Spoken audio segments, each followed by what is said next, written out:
Kamusta sa inyong lahat? Ako si Dr. Javier Santos at ngayon ay susuriin natin ang napakahalagang paksa ng bato mo buhay mo, ang lihim sa malusog na kidney na kailangang malaman ng bawat Filipino. Naitanong nyo na ba sa inyong sarili kung bakit ang sakit sa bato ay hindi na lamang pang matatanda kundi pati na rin ang mga kabataan ay apektado?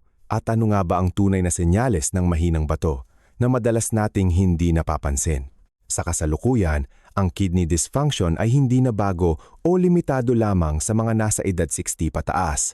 Bilang isang doktor sa Pilipinas, personal kong naobserbahan at nakasama ang maraming pasyente sa Pilipinas na nasa edad 30 o 40s pa lang. Nakakabahala na ang problema sa bato ay mabilis na lumalaganap, tahimik na sumasalakay at bumabata. Hindi ito gumagawa ng ingay, ngunit sapat na para guluhin ang kalidad ng buhay at ang emosyonal na kalagayan ng isang tao.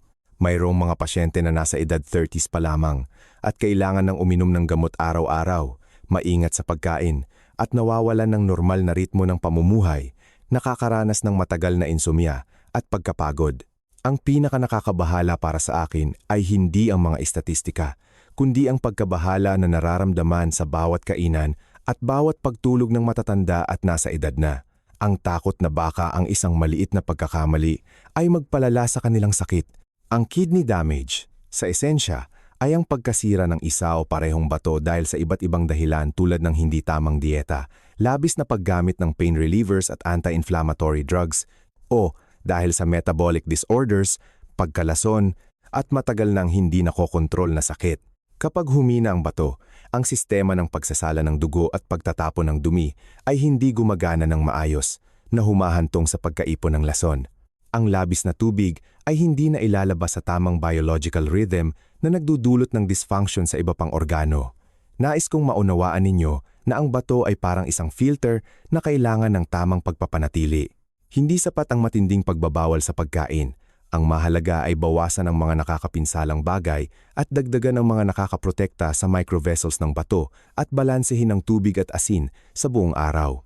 Ang medikal na estatistika at klinikal na karanasan sa Pilipinas ay nagpapakita na ang mga babae na nasa gitna at matatanda na ay may mas mataas na insidente ng kidney damage kaysa sa kalalakihan dahil sa hormonal na impluensya, pangkalahatang kalusugan at lifestyle. Ngunit ang mas mahalaga ay hindi palaging malinaw ang mga sintomas ng sakit sa bato. Kadalasan, nagsisimula ito sa napakagaan na senyales na kung hindi natin papansinin, iisipin natin na ito ay bahagi lamang ng pagtanda. Ang mga senyales na ito ay kinabibilangan ng edema. Sa simula, ito ay bahagyang pamamaga lamang sa mukha, talukap ng mata sa umaga, pagkatapos ay maaaring kumalat sa mga kamay at paa at maging sa buong katawan kapag matagal ang pagkaipon ng tubig. Maraming pasyente ang nagsasabi sa akin na nakita nila ang kanilang mukha na namamaga sa salamin sa umaga, ngunit hindi nila pinansin dahil walang sakit. Iyan ang panganib ng sakit sa bato. Walang sakit, ngunit hindi ibig sabihin ay walang pinsala. Susunod ay ang pagkawala ng gana kumain, pagkapagod, pakiramdam ng kabusugan, hirap sa pagtunaw kahit hindi kumain ng marami, pakiramdam ng bigat at pagkapagod na matagal. Nais kong ibahagi ang aking praktikal na pananaw. Kapag nawala ng balanse ang metabolismo ng katawan dahil sa mahinang pagsasala ng bato, bumabagal din ang sistema ng pagtunaw dahil ang katawan ay nagbibigay ng enerhiya sa mga inflammatory reaction at pagpapanatili ng tubig na nagiging sanhi ng mas mahirap na pagtulog at mas madalas na paggising sa gabi. Pangatlo ay ang pagkalagas ng kalamnan at buhok. Kapag hindi maayos ang pagsasala ng dugo ng bato, bumababa ang nutrient absorption at nagkakaroon ng metabolic disorder sa protina, bitamina at mineral na nagiging sanhi ng unti-unting paghina ng kalamnan, pagkalagas ng maraming buhok, tuyong balat, at talamak na pagkapagod. Bukod dito, mayroon ding urinary disorder, kaunting pag-ihi sa araw ngunit madalas na pag-ihi sa gabi, madilim na ihi, at mahirap matunaw na bula sa ihi. Ito ay mga senyales ng paghingi ng tulong mula sa bato, at isang senyales na madalas na napagkakamalan ng marami bilang abnormal na pagtaas ng timbang, ngunit sa katunayan ay hindi dahil sa sobrang pagkain, kundi dahil sa pagkaipon ng tubig sa tissue. Mabilis na tumataas ang timbang at mahirap kontrolin. Naiintindihan ko ang inyong pagkabahala kapag nahaharap sa sakit sa bato, ngunit huwag nawang mawalan kayo ng tiwala sa kakayahan ng katawan na gumaling. Kinukumpirma ng modernong agham na ang tissue ng bato at mga microvessels ng bato ay maaari pa ring bumuti kapag bumaba ang talamak na pamamaga at ang cycle ng pagkaipon ng tubig at toxins ay nabago sa paglipas ng panahon. Sa tradisyonal na medisina, mayroong mga simpleng gulay na nagtataglay ng malalim na healing value kung gagamitin ng may pagtitiyaga at pag-unawa sa katawan. Sa susunod na bahagi ng video, ang aking channel na Healthy Aging for Filipinos ay tatalakay ng mas malalim at magbabahagi ng mga pamilyar na gulay at ugat na madaling mabili sa Pilipinas, ngunit may halaga sa pagsuporta sa bato sa isang banayad at siyentipikong paraan. Kung ito ang unang beses ninyong bumisita sa aking channel, mangyaring mag-subscribe at i-on ang notification upang bawat linggo ay magkakasama tayong magbahagi ng mga paraan upang panatilihing malusog ang bato, malalim ang tulog, at mas tahimik ang buhay araw-araw. Mangyaring panoorin hanggang sa dulo ng video, pakinggan ng dahan-dahan at maingat. Dahil magugulat kayo sa ika-4 na item na napakapamilyar, ngunit kakaunti ang nakakaalam na makakatulong sa epektibong paggaling ng bato. Unang bahagi, 4 na murang gulay na magpapalakas sa iyong bato. Bihirang lihim 1. Sugpuin ang kidney damage gamit ang dahon ng sibuyas, onion, chives. Halina't samahan niyo ako sa unang remedyo. Sugpuin ang kidney damage gamit ang dahon ng sibuyas. Isang pamilyar na gulay na tumutubo sa tabi ng bakuran at karaniwan sa mga hapagkainan sa Pilipinas, ngunit ito ay isang tahimik na manggagamot. Ang dahon ng sibuyas, ayon sa tradisyonal na medisina, ay may malamig na katangian, bahagyang maanghang na lasa, medyo asim, kasama ang natatanging amoy nito. Kilala ito sa pagiging diuretic, pampalamig ng katawan, detoxifier, anti-inflammatory, antibacterial, at lalo na panlaban sa pamamaga. Ito ay lubhang mahalaga para sa mga taong may pamamaga dahil sa kidney damage. Sapagkat kapag mahina ang bato, madaling mag-ipon ng fluid ang tissue ng katawan na nagiging sanhi ng bigat sa mga kamay at paa, pagkapagod, at mahirap na pagtulog. Hindi lamang sa bato, ang dahon ng sibuyas ay sumusuporta rin sa mga kaso ng digestive disorders, almoranas, colitis, pigsa, scabies at iba pang sakit sa balat. Dahil sa kakayahan nitong mag-detoxify mula sa loob, nagiging magaan ang katawan, mas maayos ang daloy ng dugo, kaya nababawasan ang pressure sa bato at mas madali itong magsala ng dumi sa halip na kailanganing magsala ng mabilis. Madalas kong sinasabi, ang bato ay parang isang filter na kailangan palamigin at bawasan ang load bago dagdagan ang aktibidad. At ang dahon ng sibuyas ay nakakatulong sa natural na paraan. Natuklasan din ng modernong medisina sa dahon ng sibuyas ang maraming aktibong sangkap na may antibacterial na kakayahan, nagpapataas ng kaligtasan sa sakit, nagpapababa ng pamamaga, at naglilimita sa pag-unlad ng pinsala sa bato. Ito ang nagpapaliwanag kung bakit ang gulay na ito ay makakatulong sa mga taong may bumababang kidney index. Ngunit nais kong ulitin, hindi ito isang partikular na gamot kundi isang sumusuportang pamamaraan upang maibalik ang homeostasis ng bato kapag inilapat ng tama at pangmatagalan. Ang paraan ng paggamit ng dahon ng sibuyas upang suportahan ang kidney damage ay ang mga sumusunod.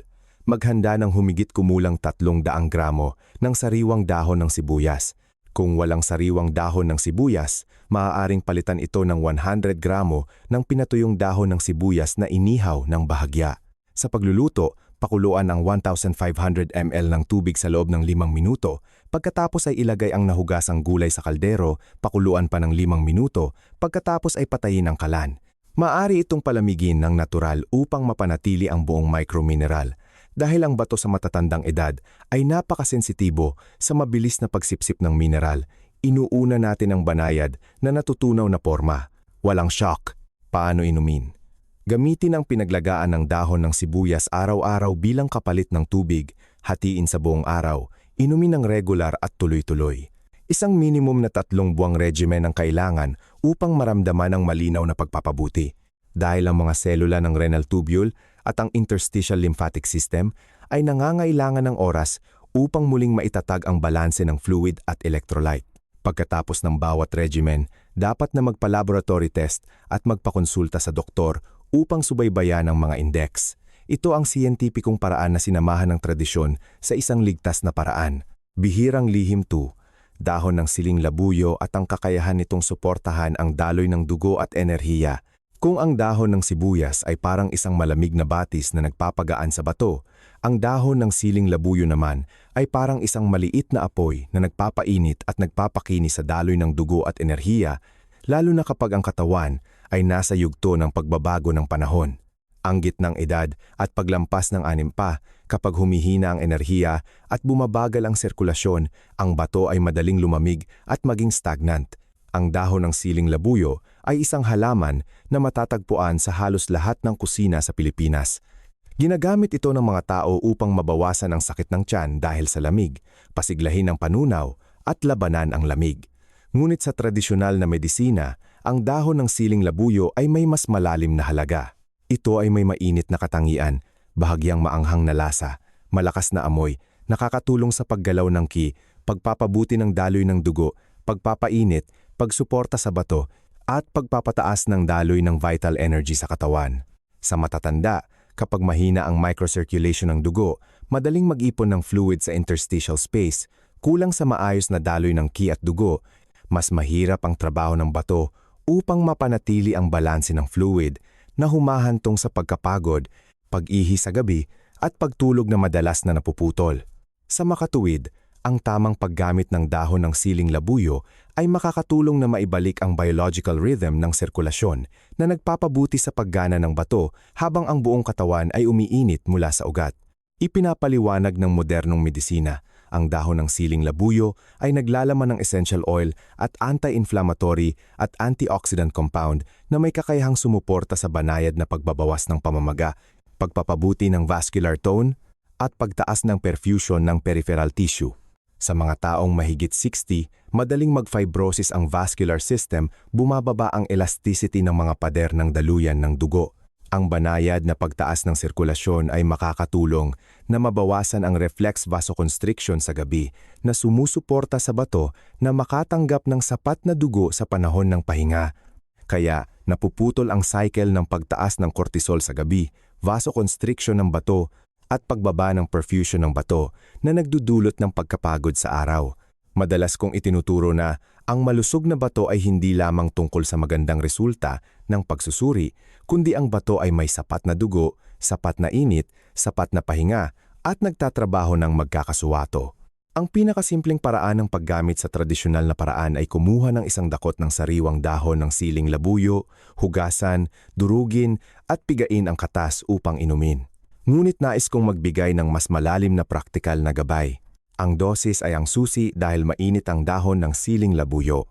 Kung gagamitin ng labis, maaari itong magdulot ng internal heat, tuyong bibig, pangangati ng tiyan, bahagyang pagtaas ng tibok ng puso, o kawalan ng balanse ng yin at yang homeostasis, lalo na sa mga taong may sakit.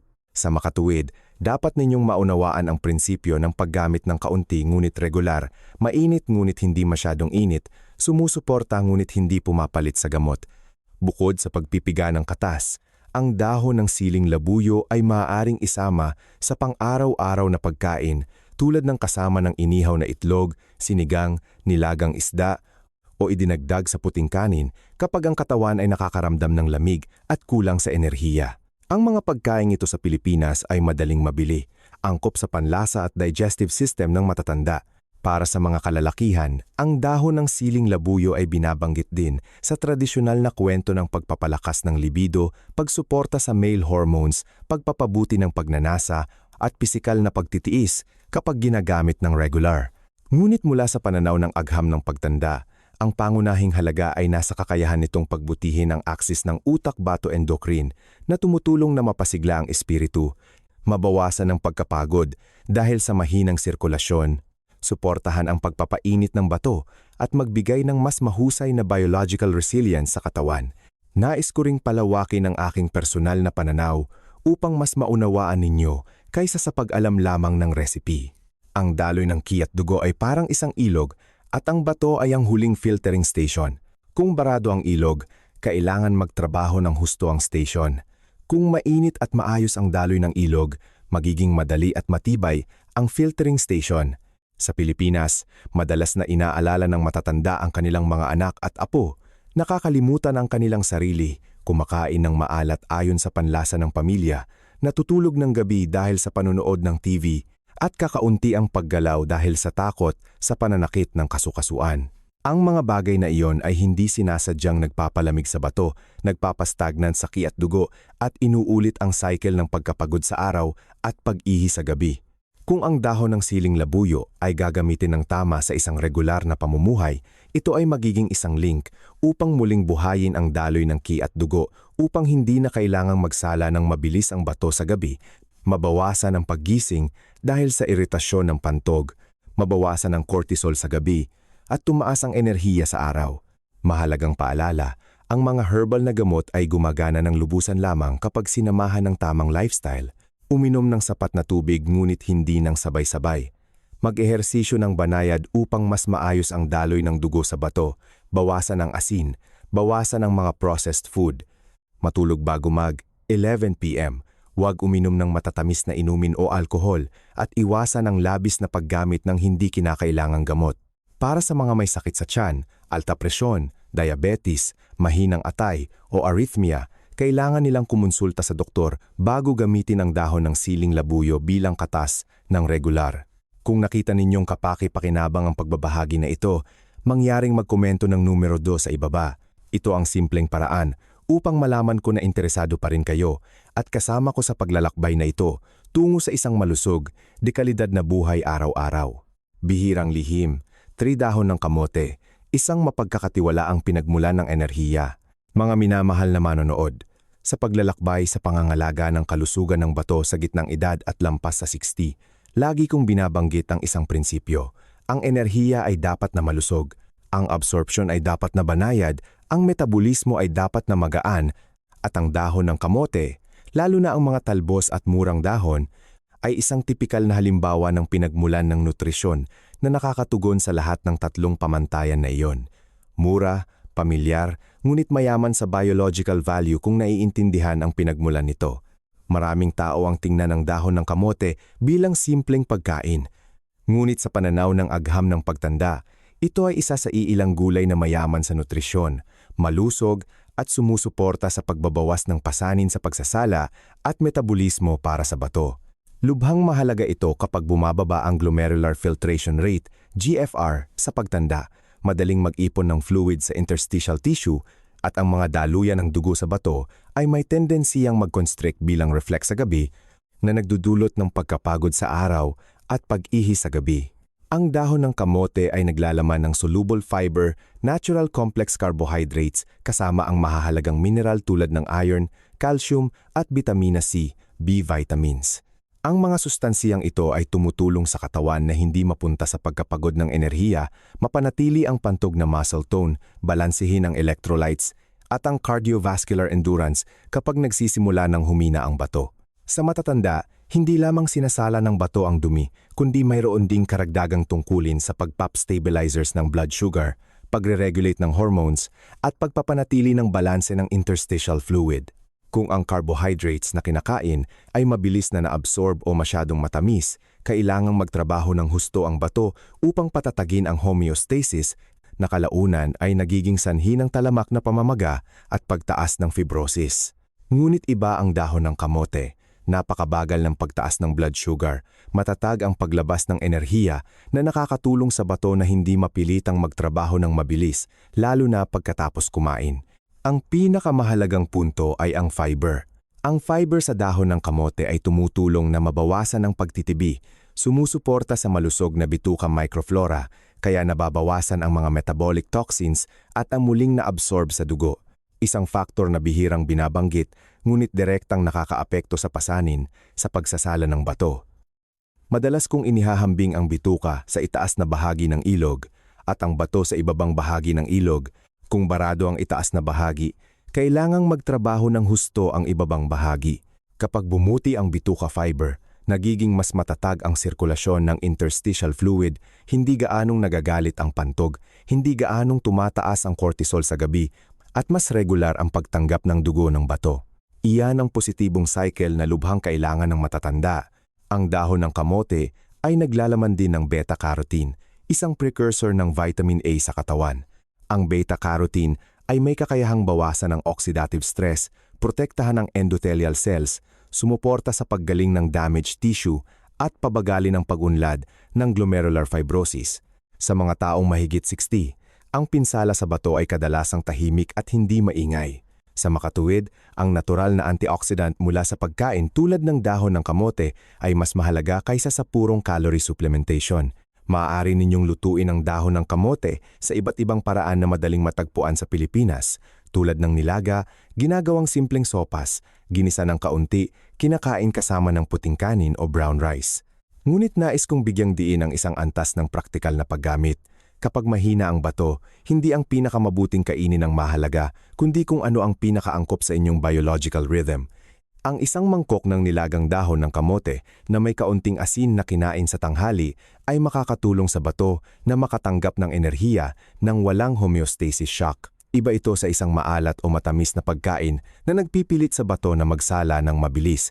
Ang tradisyonal na dosis ay kadalasang isang dakot, ngunit tinatawag itong katamtamang dami ng agham na angkop sa kakayahan ng pagtunaw at metabolismo.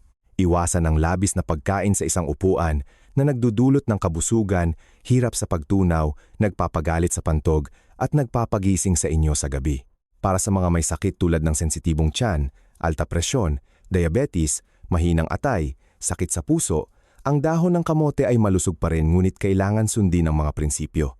Huwag lagyan ng maraming asin, huwag iprito, huwag magdagdag ng asukal, kumain ng regular at obserbahan ang reaksyon ng katawan. Kung gumagamit kayo ng gamot para sa bato o alta presyon, kumonsulta sa doktor bago gamitin ang katas o kainin nang madalas dahil ang layunin ay suportahan, hindi guluhin ang plano ng paggamot. Naniniwala ako na ang pinakamura sa kusina ng Pilipinas ay minsan ang pinakamatibay para sa bato. Dahil kasama sila sa pang-araw-araw na buhay, hindi nagdudulot ng metabolic exhaustion at nagpapalusog sa katawan sa pamamagitan ng pagtitiyaga sa halip na ingay. Ang dahon ng kamote ay hindi isang magic potion ngunit isang malusog na pinagmulan ng enerhiya na tumutulong sa bato na mainitan ng regular na daloy ng dugo, magaan ang metabolic load pagkatapos kumain, at mabawasan ang pagpasok sa cycle ng endothelial stress sa gabi. Iyan ang pilosopiya ng pangangalaga sa bato na kailangang maunawaan ng matatanda. Bihirang lihim, patapor, bawang, natural na antibiotic na pumipigil sa kidney failure. Mga minamahal na manonood, pagdating sa bawang, hindi ko ito tinitingnan bilang isang ordinaryong pampalasa kundi bilang isang natural na kapsula na naglalaman ng pilosopiya ng pagpapagaling ng lupa. Sa pangangalaga sa bato para sa mga taong mahigit 60, ang pinaka-nakakatakot sa atin ay hindi ang kakulangan ng nutrisyon sa isang kainan, kundi ang mga tahimik na pamamaga, paninigas ng mga daluyan ng dugo, at kawalan ng kontrol sa presyon ng dugo. Ang mga ito ang sumisira sa bato mula sa loob, at ang bawang, kung naiintindihan ng tama, ay ang susi upang matugunan ang mga puntong iyon ng banayad.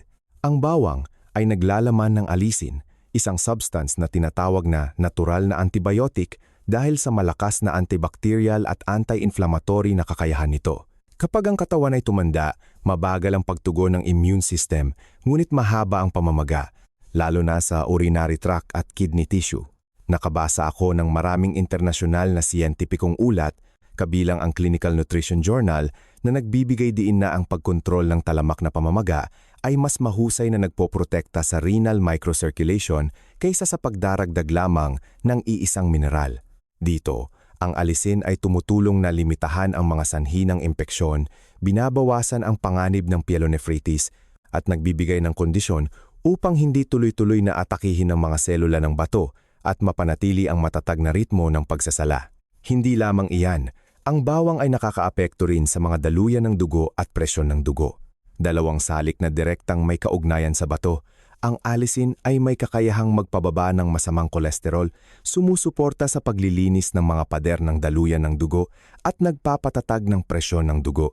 Sa edad na mahigit 60, madaling mag-constrict ang renal arteries at bumababa ang elasticity ng mga pader ng daluyan ng dugo. Kung ang presyon ng dugo ay tumataas ng matagal, magdudulot ito ng pinsala sa glomeruli at fibrosis ng interstitial tissue.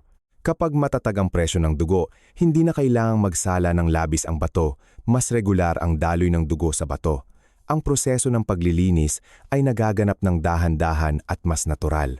Madalas kong sinasabi na hindi kailangan ng bato ang malakas na stimulation, kailangan nito ng regular na daloy ng dugo.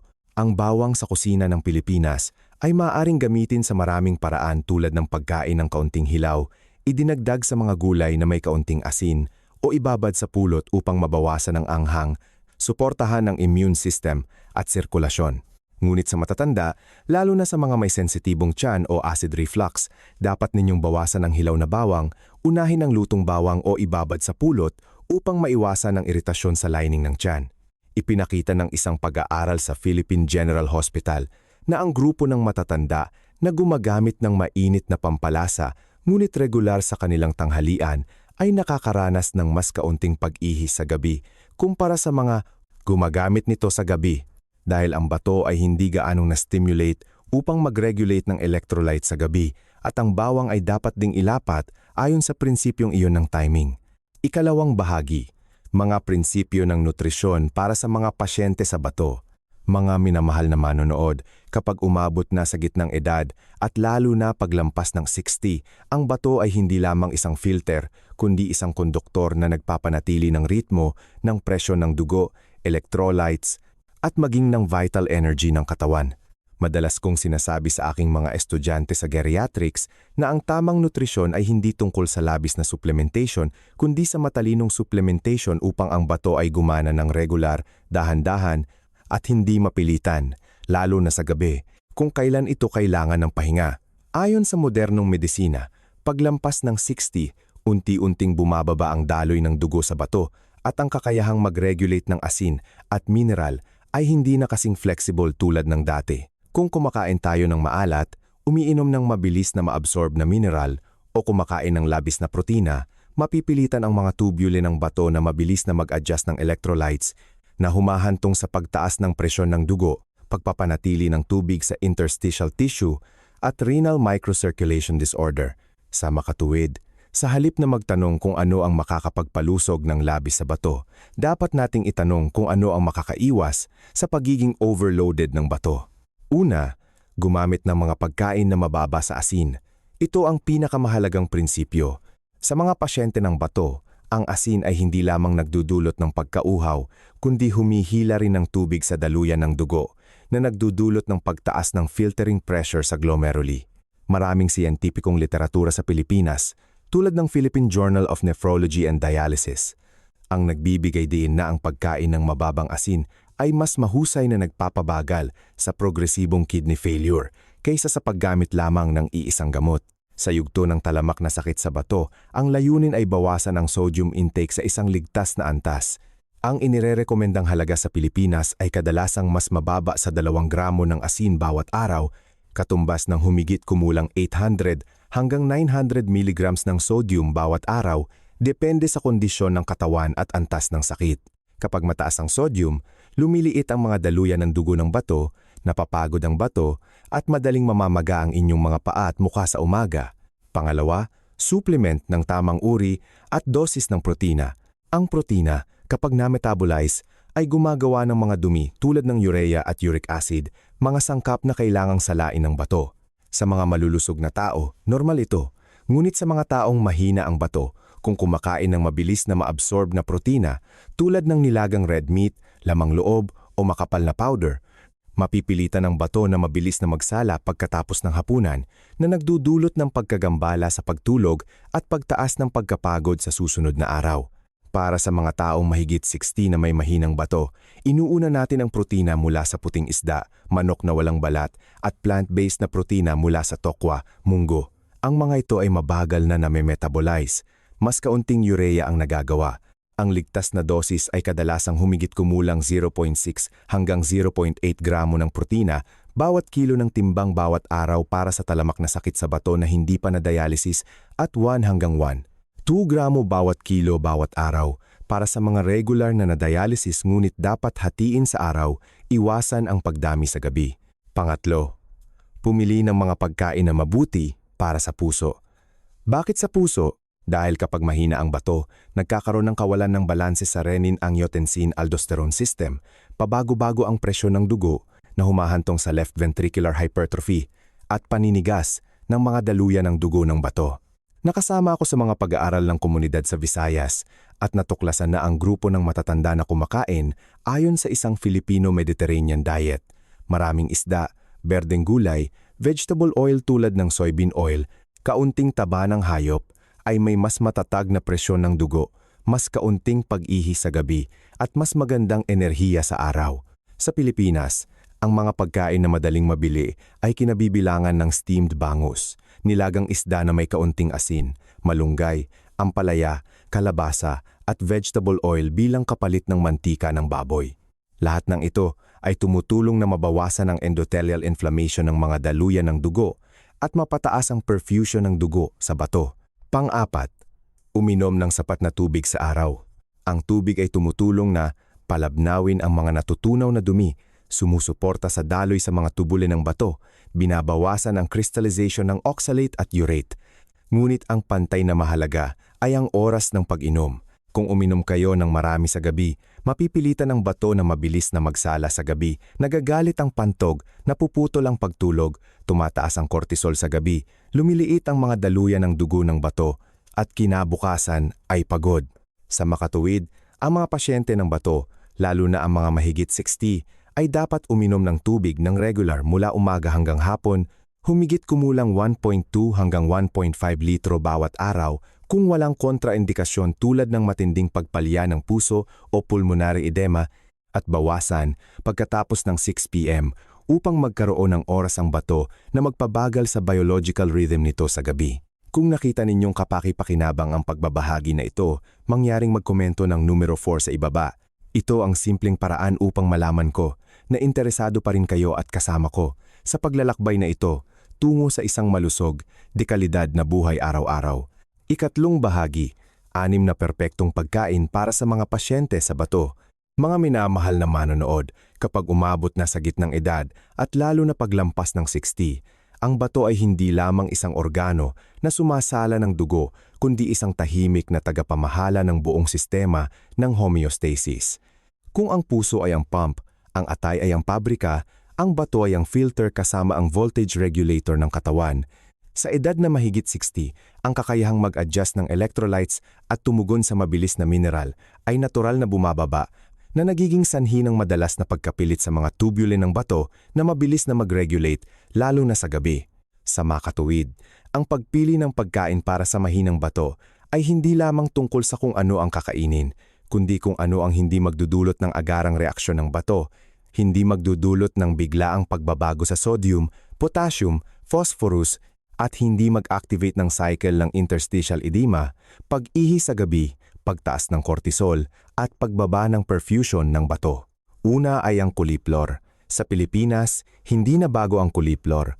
Ito ay isang pamilyar na gulay, madaling mabili, madaling lutuin, at angkop sa panlasa ng mga nasa gitnang edad at matatanda. Kapag mahina ang bato, ang mahalaga ay hindi ang kumain ng marami, kundi ang kumain ng tamang bagay upang hindi mapilitan ang bato na magsala ng mabilis, lalo na pagkatapos ng hapunan. Sa oras na iyon, ang katawan ay nasa estado na ng pahinga at pagbabagong buhay.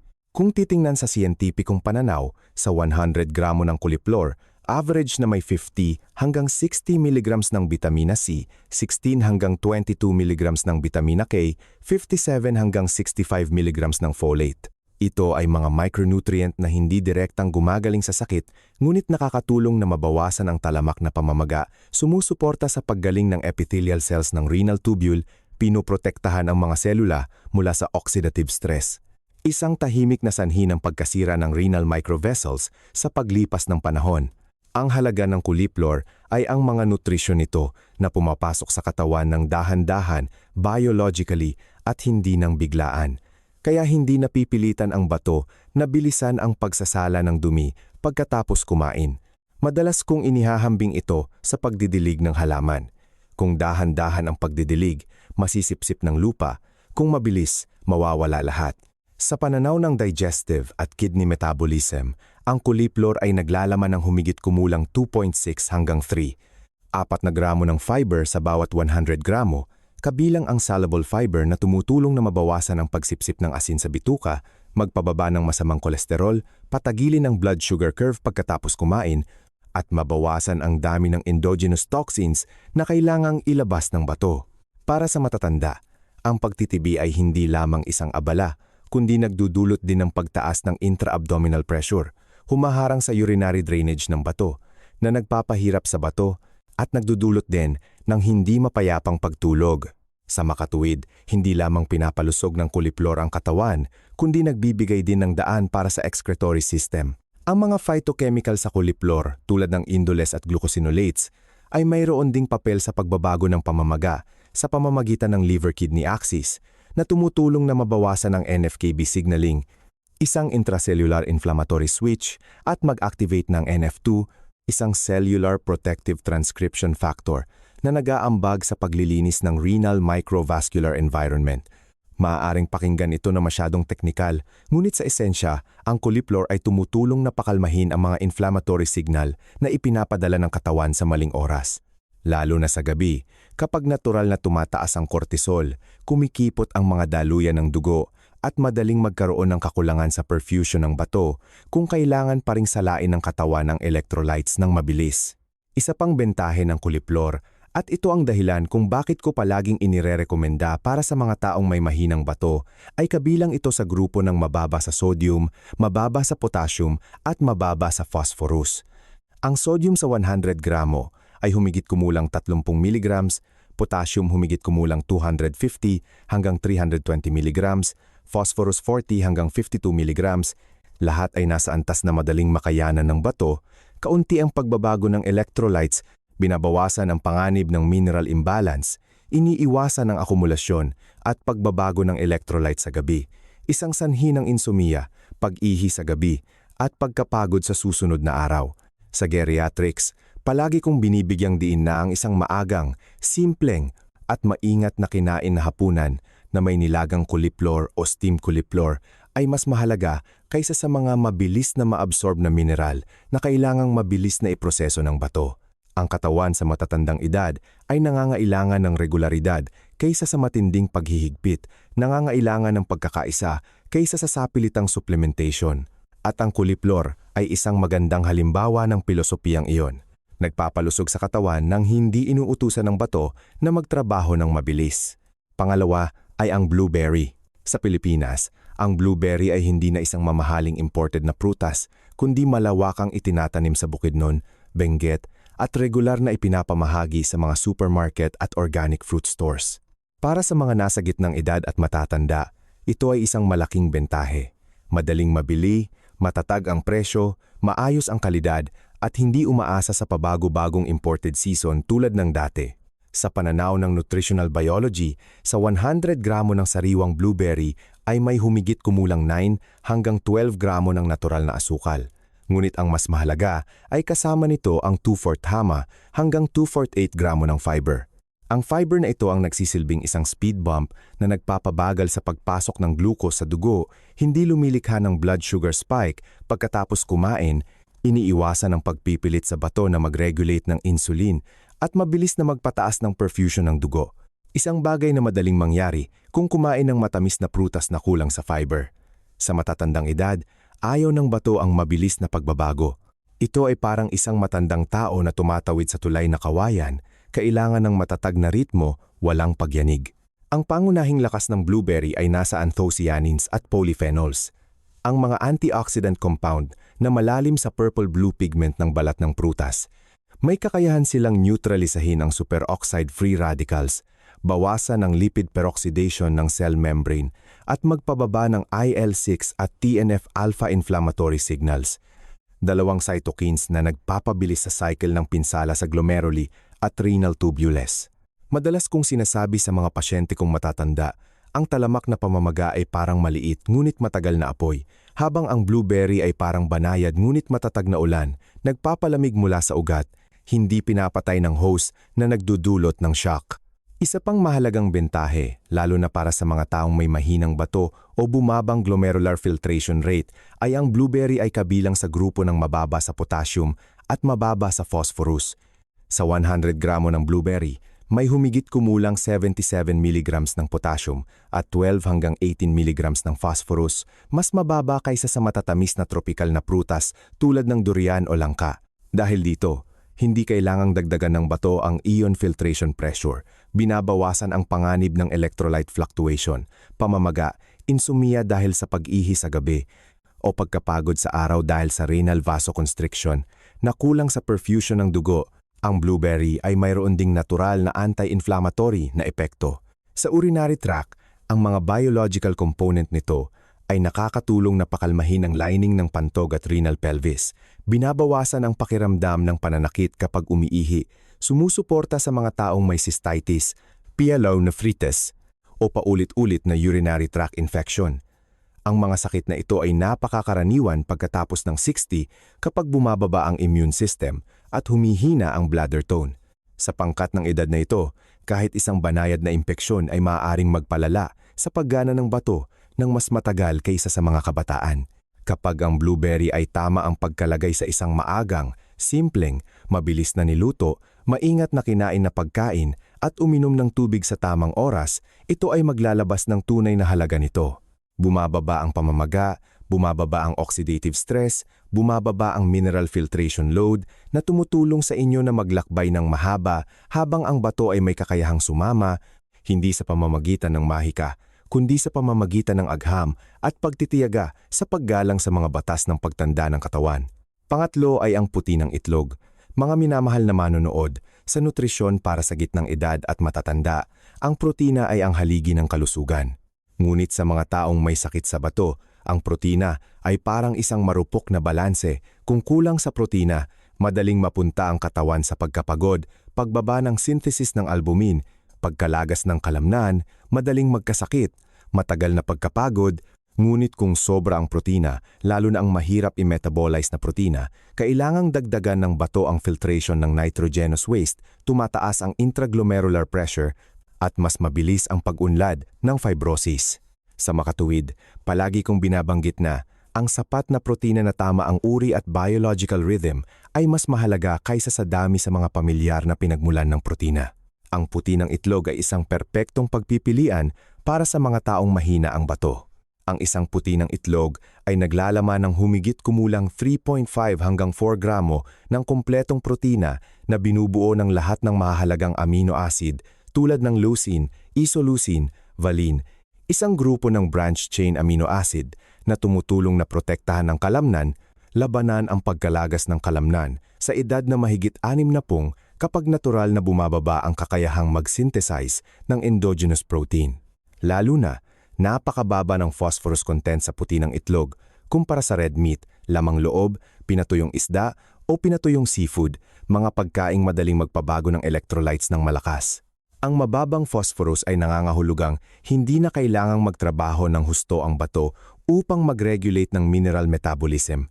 Isang pressure na madalas na minamaliit, ngunit direktang nakakaapekto sa pagkapagod, pangangati ng balat, cramps, at sleep disorders. Ang puti ng itlog ay halos walang taba, hindi nagpapataas ng blood lipids, hindi nagdudulot ng endothelial inflammation ng renal blood vessels na tumutulong sa mas maayos na daloy ng dugo sa bato, mas kaunting vasoconstriction reaction dahil sa masamang taba pagkatapos kumain. Sa mga taong may talamak na kidney failure o nasa dialysis, ang puti ng itlog ay itinuturing na isang pangunahing pinagmulan ng protina sa Geriatrics Nutritional Protocol dahil hindi ito mabilis na nagpapataas ng urea, creatinine, at hindi lumilikha ng biglaang pagtaas ng filtration sa gabi. Ang inyong bato ay parang isang matandang manggagawa na may kakayahan pa ring magtrabaho ngunit ayaw ng minamadali. Sa klinikal na pananaw, naobserbahan ko na kapag ang puti ng itlog ay ginagamit ng regular at sa tamang dami, napapanatili ng katawan ang mas ng kalamnan, kakayahang tumayo, lumakad, at manatiling malinaw ang isip salamat sa leucine na nag-activate ng mTOR. Isang mahalagang signal ng synthesis ng kalamnan na tumutulong sa matatanda na hindi mapunta sa cycle ng panghihina ng kalamnan, pagbaba ng aktibidad at pagbaba ng perfusion ng bato. Madalas kong inirerekomenda na pakuluan ito sa halip na iprito, kainin kasama ng puting kanin na may kaunting asin o nilagang gulay na madaling mabili sa Pilipinas tulad ng upo, patola, pechay dahil mababa ang mga ito sa asin at nakakatulong na manatiling busog. Iwasan ang paggamit ng maalat na sausawan, iwasan ang pagpiprito sa maraming langis upang hindi maging isang metabolic burden ang isang pagkaing nakakapagpalusog sa bato. Kung nakita ninyong kapaki-pakinabang ang pagbabahagi na ito, mangyaring magkomento ng numero 6 sa ibaba. Ito ang simpleng paraan upang malaman ko na interesado pa rin kayo at kasama ko sa paglalakbay na ito tungo sa isang malusog, dekalidad na buhay araw-araw. Ika-4 ay ang bawang.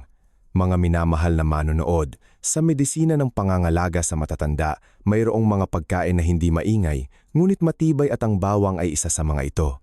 Ang bawang ay inihahalin tulad sa natural na antibiotic. Hindi lamang ito nagmula sa tradisyon kundi ipinapaliwanag din ng agham sa pamamagitan ng alisin at iba pang organosulfur compounds. Ang mga sangkap na ito ay may kakayahang anti-inflammatory at antibacterial na tumutulong sa katawan na limitahan ang mga nakatagong pamamaga, binabawasan ang panganib ng urinary tract infection, cystitis, ang mga salik na kadalasang nagpapabilis sa pag-unlad ng sakit sa bato sa edad na mahigit 60 kapag humihina na ang natural na immune barrier. Sa gitnang edad at matatanda, ang bato ay lubhang apektado ng presyon ng dugo at pagkaipon ng tubig. Sa makatuwid, palagi kong binibigyang diin ang isang prinsipyo, bawasan ang sodium upang mabawasan ang filtration pressure. At ang bawang ay tumutulong sa atin na gawin iyon sa napakatalinong paraan. Kapag kailangan ninyong kumain ng mababang asin, madaling mawalan ng gana ang inyong panlasa, hindi masarap kumain, madaling laktawan ng pagkain, kulang sa enerhiya, kulang sa protina, at nawawala rin ang kasiyahan sa pagkain.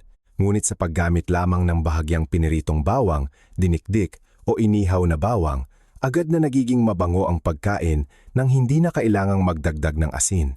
Ang isang piraso ng bawang sa tamang oras ay makakatulong na maging kaakit-akit muli ang pagkain upang makakain kayo ng mababang asin ngunit masarap pa rin.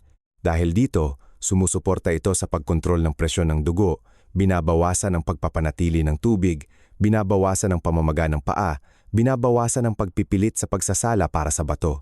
Ipinapakita rin ng agham na ang bawang ay naglalaman ng vitamina C, vitamina B6, manganese, mga micronutrient na mahalaga upang mapataas ang immune system. Suportahan ang metabolic energy sa mitochondria, pagbutihin ang pag-aayos ng tissue, lalo na ang stress tissue dahil sa pagtanda. Kapag mas kaunti ang impeksyon sa katawan, mas kaunti ang nag-activate ng inflammatory response, mas maraming biological rest ang nakukuha ng bato. Hindi na kailangang dagdagan ang emergency filtration sa panahon ng paulit-ulit na pamamaga. Sa geriatrics, tinitingnan ko ang bato bilang isang organo na napakasensitibo sa pagmamadali.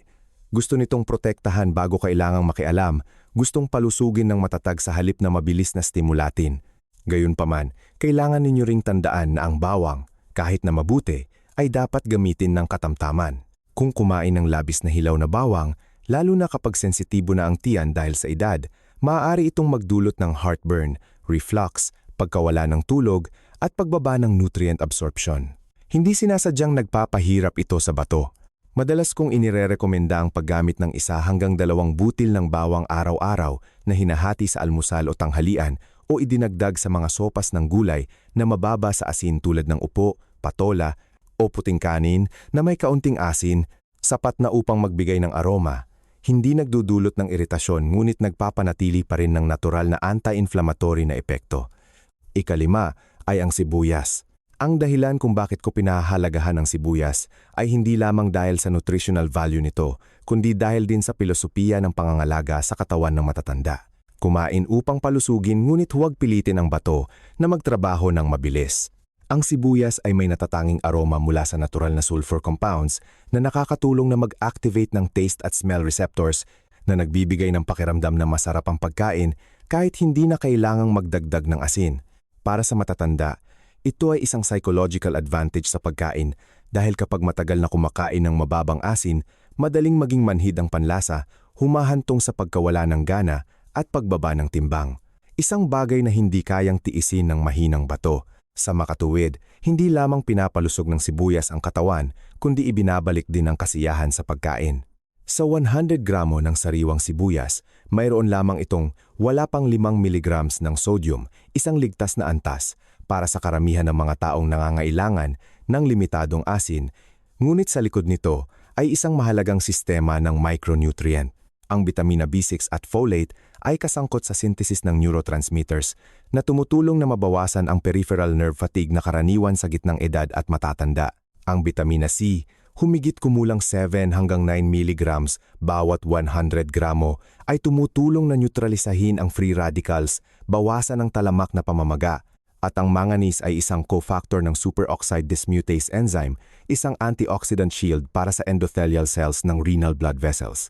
Kapag mas malusog ang endothelium, mas matatag ang daloy ng dugo sa bato, mas maayos ang pagsasala, mas kaunti ang pamamaga, at mas kaunti ang pagtaas ng presyon ng dugo pagkatapos kumain.